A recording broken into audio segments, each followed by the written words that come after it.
Comme nous le savons tous, l'élection présidentielle en Côte d'Ivoire est prévue pour se tenir constitutionnellement le 31 octobre 2020.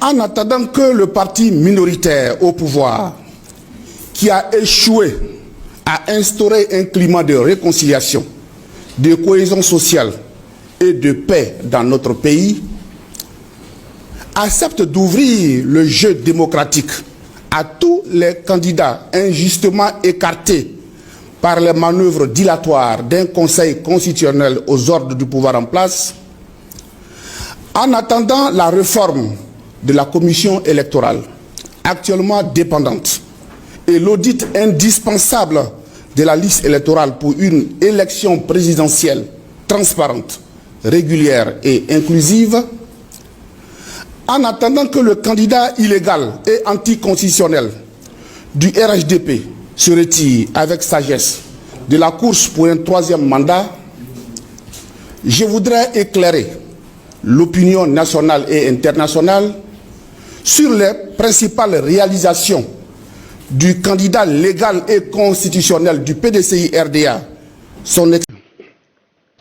Le 6 août 2020, à la veille de l'indépendance, au moment où les Ivoiriens attendaient que le président de la République annonce fait des annonces vraiment au-delà qui peuvent plaire à la population. Ce serait quoi, par exemple, la libération des prisonniers politiques, la libération des députés qui sont détenus illégalement en prison, et ensuite aussi le retour du président Laurent Gbagbo, qu'on lui donne au moins sa carte d'identité, son passeport, le retour du Premier ministre Guillaume Soro.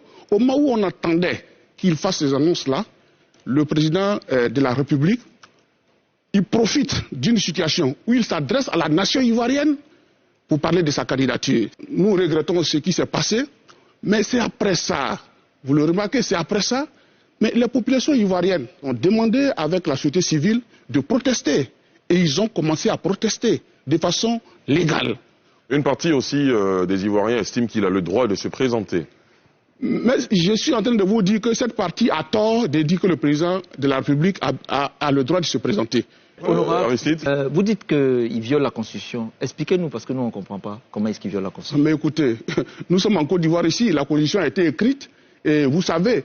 Non, citez-moi les articles de la Constitution. Mais écoutez, il y a l'article, comment on appelle, 483 de la Constitution qui dit qu'il ne peut pas être candidat. 183 de mon parti, nous sommes venus dire qu'Alassane Ouattara n'a pas le droit d'être candidat. D'accord, maintenant que le président Ouattara a été investi par son parti, le RHDP, que va faire le PDCI dans la prochaine semaine?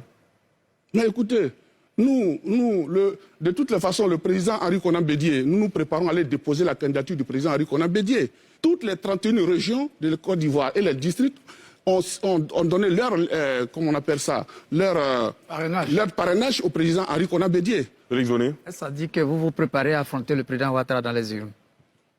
Nous n'affrontons pas le président Ouattara dans les urnes, nous affrontons le prochain candidat du RHDP qui n'est pas peut-être Ouattara. Est-ce que ce n'est pas un déni de la réalité finalement?